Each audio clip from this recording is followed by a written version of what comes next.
With a population that has already passed the 50 million mark and a sustained unemployment rate of more than 25%, attention is being focused on South Africa's child grant incentives for single mothers, which may be encouraging young women to bear children to get an income.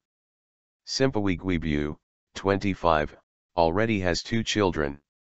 Her firstborn is only 2 years old, the younger 2 months. The unemployed young mother from Johannesburg, Soweto township, said the 2 babies are her source of income. She was only 22 when poverty and lack of job opportunities stretched her frustration to the limit. She decided to have babies so that she could get the government child support grant for her upkeep.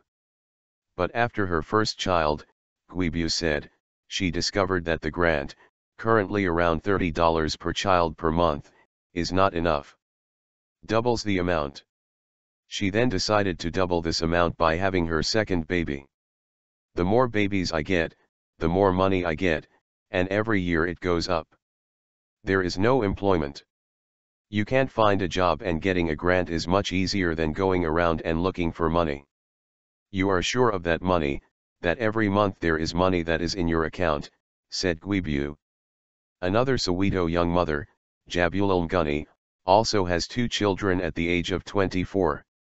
Mnguni does not openly admit that her children were born for survival, but she does acknowledge her life is also fully dependent on the child support grant. I can't really depend on someone else because this money is there. It's compulsory. I will get it, and thanks to the government for the grant because some of us are depending on it. It is important, we need it, said Mnguni.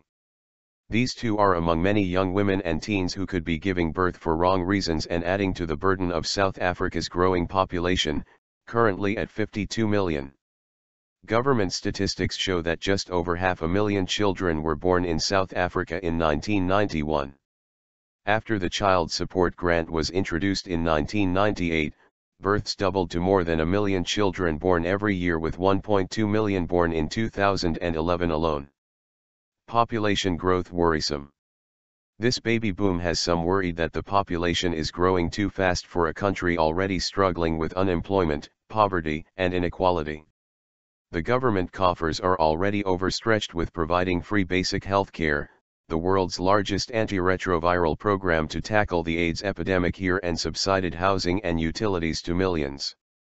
But the child grant does accomplish the basic goal of the program. Joint UN and South African studies show this country has created one of the most comprehensive social protection systems in the developing world, and the child support grant is a key element. While the grants are used to buy food and other necessities for the whole household, studies suggest children do benefit overall. To qualify for the grant, one has to prove they have no source of income.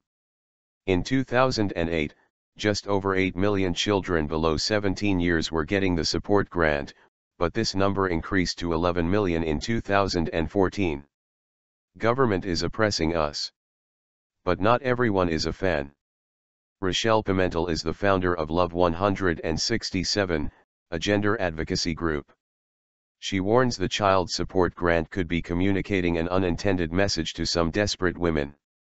They are saying to her, if you get pregnant, you will get 200 rands, and our women and children are so abused emotionally, physically, mentally that they actually believe that the 200 rands suffices for a child for a lifetime because our own government is oppressing us, said Pimentel. Pimentel is pushing for programs that reduce government dependency, such as education grants for young women to develop employable skills, or small business loans will empower young women to make better choices for themselves, including when and how many children to have. Pimentel and other advocates says it is only then that women can give their children a brighter future in an increasingly competitive environment, sparked by Africa's baby boom.